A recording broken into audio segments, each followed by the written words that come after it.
বাজারের যে অবস্থা তাতে তো মাছ মাংস কিছুই আর ছোঁয়া যাচ্ছে না। যা বলেছ, যা জিনিসের দাম, এখন আমাদের গরিবদের পুষ্টিকর খাবার এই একমাত্র সম্বল হলো ডিম। হ্যাঁ, ডিম খেতেও ভালো লাগে আর সাথে পুষ্টিকর। এই গ্রামে তো ডিমের দুটোই দোকান, একটা খগেনদার আর একটা রতনদার। দুটোই দোকান ডিমের, কিন্তু খগেনের দোকানের পাশ দিয়ে যাওয়ার আমার আর ক্ষমতা নেই। এমন কেন বলছেন বুড়িমা? কেন, তুমি জানো না লতা, খগেন কি চড়া দাম রেখেছে ডিমের? এক একটা ডিমের নাকি ৬-৭ টাকা দাম। তাই নাকি? আমার তো আসলে বাজারে খুব একটা যাওয়া আসা হয় না, গোপালই সব বাজারঘাট করে আনে, তাই জানা নেই কেমন কি দাম নিচ্ছে। আমি ওই রতনের দোকান থেকেই ডিম কিনি গো, সে মাত্র ৩ টাকায় ডিম বেচে। খগেনের দোকানে যে টাকায় একটা ডিম পাওয়া যায়, রতনের দোকানে ২টো পাওয়া যায়। হ্যাঁ ঠিকই তো, যেখানে কম দামে পাওয়া যাবে সেখানেই তো যাব। আমি গোপালকে বলবো রতনদার দোকান থেকে যেন এবার ডিম কিনে আনে। আমি তাহলে দোকানের দিকে এগুলাম। বাজার থেকে যদি কিছু আনতে হয় তো বলে দাও, একবারে নিয়ে আসবো। বাজার থেকে চাল ডাল আর কিছু সবজি নিয়ে এসো তো, আর যদি পারো তো মাছ মাংস কিনে এনো। চাল ডাল সবজি কিনে আনতে পারবো, কিন্তু মাছ মাংস কেনবার মতো তো টাকা নেই। শুধু যে আমার এমন অবস্থা তা নয়, কম বেশি সব গ্রামবাসীরই এমন অবস্থা। সে তো জানি, মাছ মাংসের দাম এখন আকাশ ছোঁয়া, কিন্তু রোজ ডিম খেতে যে আর ভালো লাগে না। আমি বুঝি নীলিমা, কিন্তু আমার যা রোজগার তাতে এখন তো আমি তোমাকে মাছ বা মাংস এনে খাওয়াতে পারবো না। তুমি তো ডিমের দাম খানিক বাড়াতে পারো গো। খগেন্দা তো ৬ টাকা এক একটা ডিম বিক্রি করে, তুমিও তো তেমন দাম রাখতে পারো নাকি? আমার কাছ থেকে গরিব মানুষেরা ডিম কেনে, বেশি দাম রাখলে তারা কিনতে পারবে না। তখন আমার যেমন বিক্রি হবে না, তেমন গ্রামের গরিব মানুষেরা অপুষ্টিতে ভুগবে। তুমি গ্রামের গরিবদের কথা ভেবে নিজের ক্ষতি করছো। যার দরকার হবে সে বেশি দাম দিয়েই কিনবে। আরে সে আমিও জানি কিনবে, কিন্তু আমি দাম বাড়াতে চাই না। আমার তো ৩ টাকায় ডিম বিক্রি করে কোনো ক্ষতি হচ্ছে না। আমি বেশি লাভ চাই না, ভালোভাবে বাঁচতে পারলেই হলো। এখন আমি বের হই, আর যদি পারি মাছ বা মাংস কিনে আনবো।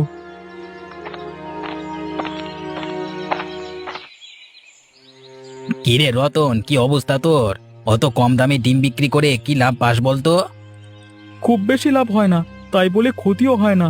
তা তোমার দোকানে তো তেমন লোকজন আসতেও দেখি না, তা বিক্রি হয় তো নাকি মাছি ওরে খালি? এই রতন, একদম মুখ সামলে কথা বল।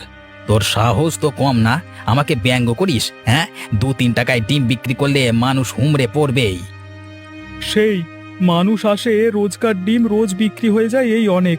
তোমার তো মনে হয় না রোজের ডিম রোজ বিক্রি হয়? হ্যাঁ, আমার একটা ডিমে ৪ টাকা লাভ, আর তোর ১ টাকা।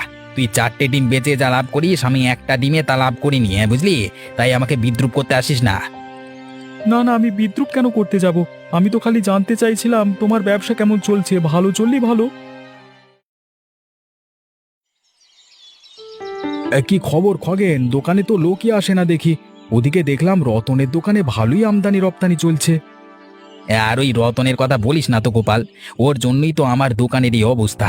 নিজেকে রতন মহান প্রমাণ করবার জন্য ৩ টাকাতে ডিম বিক্রি করছে। ওর কথা শুনলেই গা পিত্তে একবারে জ্বলে যায়।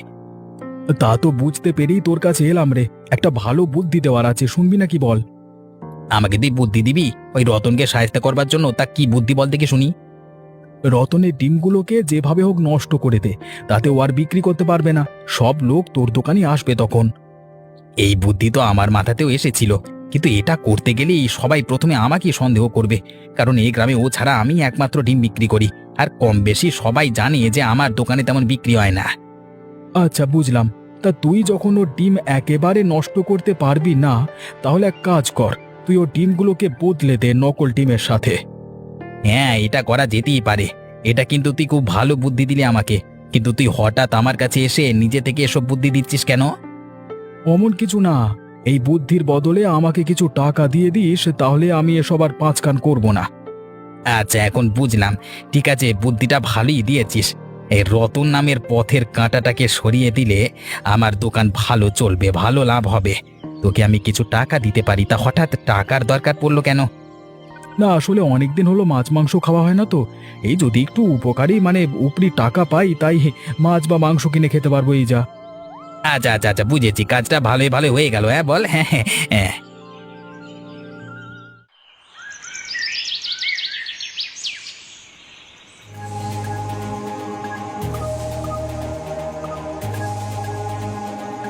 বেশ, কাজ হয়ে গেছে। 3 টাকার ডিম বেচা তোর গোছাচ্ছি।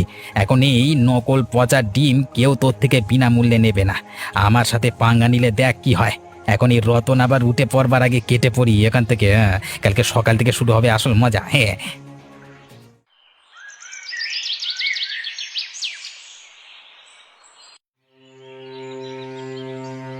অবিনাশ বাবু, আপনার জন্য আমি আমার দোকানের 1 বাক্স ডিম এনেছি। দয়া করে গ্রহণ করে আমাকে বঞ্চিত করুন, মানে বাধিত করুন আর কি। আমার জন্য হঠাৎ 1 বাক্স ডিম নিয়ে এলে যে কি ব্যাপার? এমনিতে আমি শুনেছি তোমার দোকানের ডিমের দামটা তুলনামূলকভাবে বেশি, তাহলে আমাকে উপহার হিসেবে দিচ্ছ যে? আমার দোকানের ডিমের দাম একটু বেশি, কারণ সেগুলো তো আর রতনের দোকানের মতো খারাপ পচা না। আমার দোকানের ডিমের দাম বেশি হয় কারণ এগুলোর মান খুব ভালো, যেমন আকারে বড় তেমনি বেশি পুষ্টিকর। তার মানে রতনের দোকানের 3 টাকার যে ডিম সেটা আকারে ছোট আর গুণমানও খারাপ? হ্যাঁ, তা নয় তো কি, আপনি নিজেই ভেবে দেখুন, যে খারাপ জিনিসের মানে দাম কমই হয়, তাই না? কম দামে ওই খারাপ ডিম খেয়ে যখন মানুষের শরীর খারাপ হবে, তখন মানুষ আমার দোকানের ডিমের মূল্য বুঝবে। তোমার কথাগুলো তো আমি একেবারে ফেলে দিতে পারি না, কারণ রতনও একজন ব্যবসাদার। সে নিজের লাভ না রেখে ডিম বিক্রি করে কিভাবে? নিশ্চয়ই ডিমের গুণমানই খারাপ। আপনি রতনের আসল রূপ ধরতে পেরেছেন, এই দেখে আমার ভালো লাগছে। লোকে এতদিন আমাকে ভুল বুঝেছে, আমার দোকানে আসেনি, আমার ক্ষতি হয়েছে। তুমি চিন্তা করো না খগেন, রতনের এই অন্যায় কাজ আমি আর চলতে দেব না। ওর দোকানের ডিম পরীক্ষা করা হবে, আর যদি সত্যি খারাপ এবং নকল হয় তাহলে রতনের দোকান উড়িয়ে দেওয়া হবে। ধন্যবাদ অবিনাশ বাবু, এখন তাহলে আমি আসি। আপনি আমার আনা ডিমগুলো খেয়ে আমাকে জানিয়ে দিন, মানে জানিয়ে কেমন লাগলে। হ্যাঁ হ্যাঁ, বেশ, আমি জানাবো খগেন। কালকে রাতে আসল ডিমের জায়গায় নকল ডিম রেখে দিয়েছি, আর এখন এই রতনের দোকানের আসল ডিমগুলো অবিনাশ বাবুকে দিয়ে রতনের বিরুদ্ধে উস্কে দিলাম। এই গোপাল নেই বাড়িতে? না গো, ও তো নেই, কাজে বেরিয়েছে, বিকেল বেলা ফিরবে। ওর সাথে কোনো দরকার থাকলে বিকেলে এসো, কেমন? না, ও আমার একটা কাজ করে দিয়েছে, মানে বুদ্ধি দিয়েছিল, সে অনুযায়ী কাজ করে আমার ভালোই হলো, তাই ওর প্রাপ্য টাকাটা করে দিতে এসেছি। গোপাল আবার টাকার জন্য তোমাকে কি বুদ্ধি দিল যে সেই অনুযায়ী চলে তোমার ভালো হলো? অত শত জেনে তোমার কোনো লাভ নেই, খালি এটা বুঝতে পারো যে আমার ব্যবসার উন্নতির জন্য একটা বুদ্ধি দিয়েছিল আর কি। তোমার ব্যবসা তো মানে ওই ডিমের দোকান, যেখানে তুমি চড়া দামে ডিম বিক্রি করতে চাও, যা গরিব লোকের কেনার কোনো সামর্থ্যই নেই। হ্যাঁ লতা, আমি হয়তো ডিমের দামটা চড়া নিই, কিন্তু ডিমগুলো হয় একদম আসল, পুষ্টিকর এবং সুস্বাদু। রতনের হাঁসের ডিমগুলো সব নকল। এইসব তুমি কি বলছো খগেনদা? রতন তার হাঁসের ডিমের দাম কম বলে গরিব লোকেরা তার দোকান থেকে ডিম কেনে, আর সেই ডিম নাকি নকল? তা নয় তো কি, আমি তোমাকে মিথ্যে বলছি লতা? হ্যাঁ, রতন তার অসুস্থ হাঁসের ডিম বাজারে আমার চেয়ে কম দামে বিক্রি করে। লোকে কম দাম ভেবে তার দোকান থেকে ডিম কেনে, আর আমার দোকানে ভালো ডিম বিক্রি হয় না। না বাবা, কম দাম বলে খারাপ ডিম খেয়ে অসুস্থ হয়ে লাভ নেই। গোপাল এলে তুমি যেই টাকাটা দিয়েছো সেটা যেমন বলবো, সাথে সাথে বারণ করবো রতনের দোকান থেকে যেন ডিম কিনে আর না আনে। এই তো, লতাও আমার পাতা ফাঁদে পা দিয়েছে। এইভাবে গ্রামে গুজব ছড়িয়ে দেব যে রতন অসুস্থ, হাঁসের ডিম বিক্রি করে।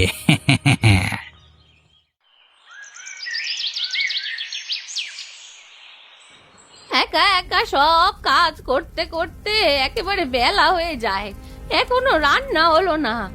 এই বুড়ো বয়সেও সব কাজ নিজে নিজেই করতে হয়, আর ভালো লাগে না। বাইরে কত রোদ, এর মধ্যে আমাকে বাজারে যেতে হলো ডিম আনতে রতনের দোকানে। তাও রতনের দোকানে ডিমের দাম কম বলে আমার মতো গরিবগুলো একটু ডিমের স্বাদ পায়।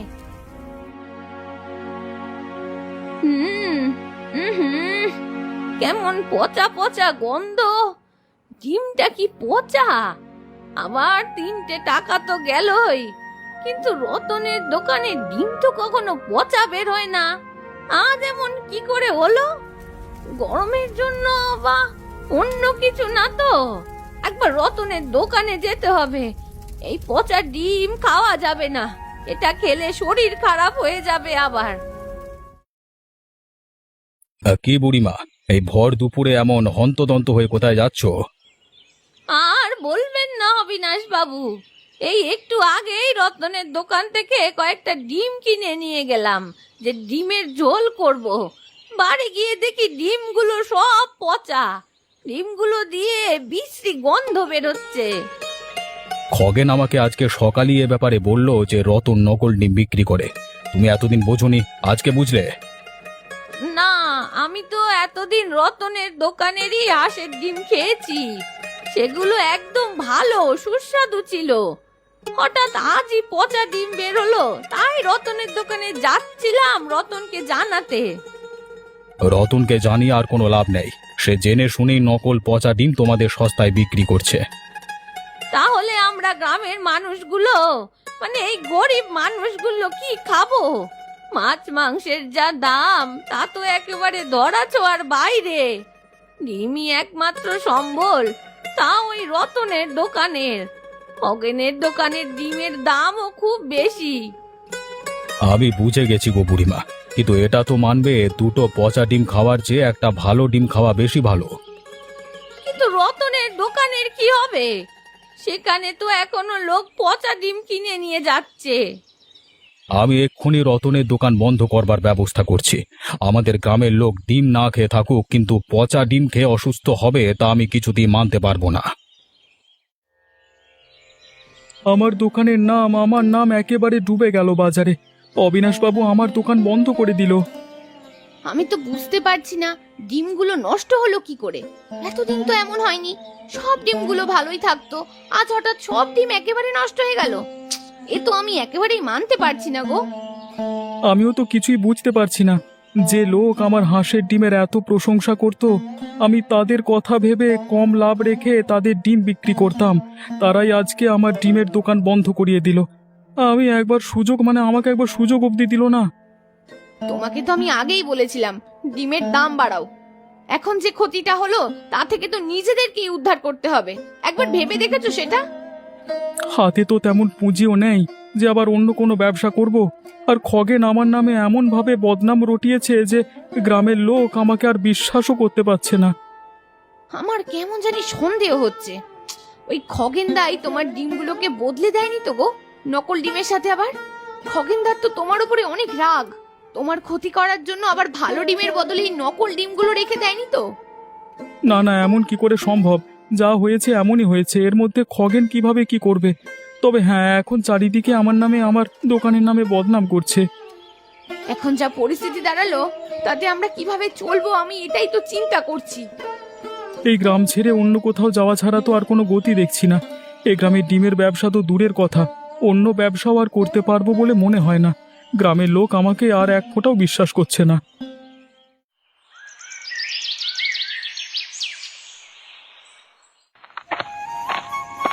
আজ এত রাত হলো, কখন থেকে তোমার জন্য অপেক্ষা করছিলাম। পাশের গ্রামে কাজ করতে গিয়েছিলাম, তাই ফিরতে দেরি হলো। আজ খগেনদা এসেছিল, তোমাকে কিছু টাকা দিয়ে গেছে। বললো তুমি নাকি খগেনদাকে কি একটা বুদ্ধি দিয়েছো, তাই নাকি ওর ব্যবসায় খুব উন্নতি হয়েছে। তুমি আবার ওকে কবে থেকে ব্যবসায়িক বুদ্ধি দিতে শুরু করলে গো? না মানে ওই খগেনের দোকানে একদম বিক্রি হচ্ছিল না দেখে একটা বুদ্ধি দিলাম, তাতে যে এত তাড়াতাড়ি সে সফল হবে বুঝতে পারিনি। যাকগে, যে টাকা খগেন দিয়ে গেছে কালকে তা দিয়ে আমাদের জন্য মাছ কিংবা মাংস নিয়ে আসবে। তাই গোপাল, খুব ভালো ভেবেছো। কদিন হলো মাছ মাংস কিছুই হয় না, এত দাম বেড়ে গেছে যে।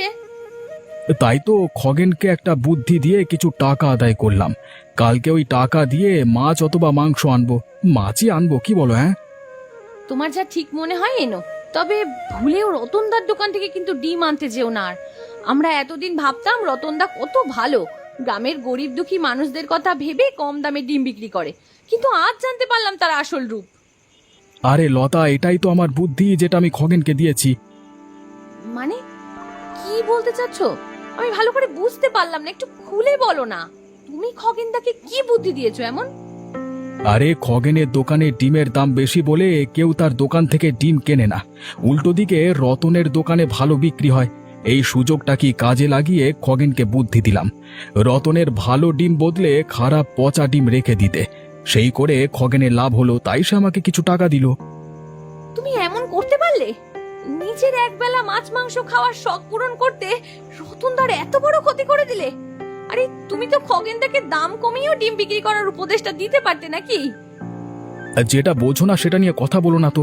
খগেনকে যদি দাম কমাতে বলতাম তাহলে না ও লাভ হতো, না ও আমাকে বকশিস দিত, আর না আমি কোনোদিন মাছ মাংস খেতে পারতাম। তোমার একবেলা মাছ মাংস খাওয়ার শখের জন্য এই রতনদার এই গ্রামে থাকাই বিপন্ন হয়ে গেল, সেটা তুমি বুঝতে পারছো না? তাছাড়া কত গরিব দুঃখী মানুষের ওই রতনদার দোকান থেকে ডিম কিনতে পারতো, তারা কি আর এখন খগেনদার দোকান থেকে ডিম কিনতে পারবে বলো তো? তুমি তোমার মতো থাকো, অত গ্রামের গরিব দুঃখী বা রতনকে নিয়ে ভাবতে হবে না। বলছি কি খগেন, আমি বুড়ো মানুষ, ডাক্তার বাবু বলেছেন আমার পুষ্টির অভাব, পুষ্টিকর খাবার খেতে বলেছেন উনি। মাছ মাংসের যা দাম, সেই সব দোকানের আশপাশ দিয়েও যাওয়ার আমার ক্ষমতা নেই। আমাকে ডাক্তার কি বলেছে না বলেছে তা আমাকে কেন বলছো? আমি কি শুনতে চেয়েছি? আর তোমার ক্ষমতা শুধু মাছ মাংসের দোকানের আশপাশ দিয়ে যাওয়ার নেই তা নয়, আমার দোকানের আশপাশ দিয়ে যাওয়ার মতো ক্ষমতা তোমার নেই, বুঝলে? আমি জানি খগেন, তাই তো তোমাকে এইসব বলছি।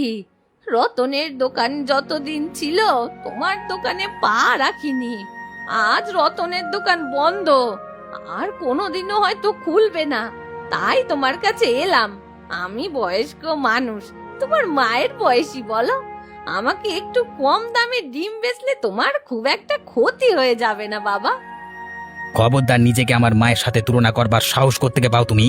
আর তাছাড়া তোমাকে যদি আজকে আমি কম দামে ডিম দিই তখন তুমি তো রোজ মুখ উঠিয়ে আমার দোকানে চলে আসবে। আর শুধু তাই নয়, গ্রামের সব গরিব মানুষ তখন এসে ওই একই বাহানা দেখাবে। তখন আমার আর রতনের মধ্যে পার্থক্য কি থাকবে? তাছাড়া এত কষ্ট করে ওই রতনকে আমার পথের মাঝখান থেকে সরিয়েছি, এখন কি আমি নিজেই তার জায়গা নেব? মানে রতনের ডিমগুলো কি তুমি নষ্ট করেছো খগেন? হ্যাঁ, আমি রাতের অন্ধকারে রতনের ভালো ডিমের জায়গায় নকল পচা ডিম রেখে এসেছি। এত কিছু করে এখন আমি তোমাদের মতো গরিব ভিখিরিদের কম দামে ডিম বিক্রি করব? দূর হয়ে যাও আমার দোকানের সামনে থেকে। বুড়িমা, তুমি একদম সঠিক কথা বলছো তো?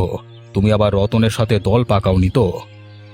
না অবিনাশ বাবু, আমাকে খগেন নিজের মুখ ফসকে সব সত্যি বলেছে। খগেন, যা সত্য আমাকে বলো। আমার দোকানে বেচা কেনা হচ্ছিল না এই রতনের জন্য। রতন এত কম দামে ডিম বিক্রি করে যে সবাই ওর দোকানে যায়, আর সেই সময় গোপাল আমাকে বুদ্ধি দেয়। গোপাল, তুমিও এসবে জড়িত? হ্যাঁ বাবু, আমার আসলে মাছ মাংস খাওয়ার খুব লোভ হয়েছিল, তাই খগেনকে রতনের ভালো ডিম বদল করে নকল ডিম রাখবার বুদ্ধি দিয়ে খগেনের থেকে কিছু বকশিস নি। তোমরা নিজের উদ্দেশ্য পূরণ করবার জন্য যে শুধু রতনের সাথে অন্যায় করেছো তা নয়, পুরো গ্রামবাসীদের সাথে অন্যায় করেছো। এর জন্য তোমাদের শাস্তি পেতে হবে। আমার ভুলে গেছে অবিনাশবাবু, আমাকে ক্ষমা করে দিন। একদম চুপ, এখন কুমিরের চোখের জল ফেলে কোনো লাভ নেই। খগেন, তোমার শাস্তি হলো 1 মাস তোমার দোকানে যে আসবে তাকে বিনামূল্যে ডিম দেওয়া। আর গোপাল, তোমার শাস্তি হলো রতনের দোকানে বিনা পারিশ্রমিকে কাজ করা। অবিনাশ বাবু, আপনি আমাকে আবার দোকান খোলবার অনুমতি দিচ্ছেন? হ্যাঁ রতন, তুমি ভালো কাজই করছিলে, আমরাই তোমাকে ভুল বুঝে তোমার সাথে অন্যায় করেছি। তুমি তোমার দোকান আবার খোলো। অনেক ধন্যবাদ আপনাকে অবিনাশ বাবু, আর বুড়িমা তোমাকেও। তুমি যদি আজকে প্রতিবাদ না করতে তাহলে আজ আমাকে গ্রাম ছাড়া হতে হতো।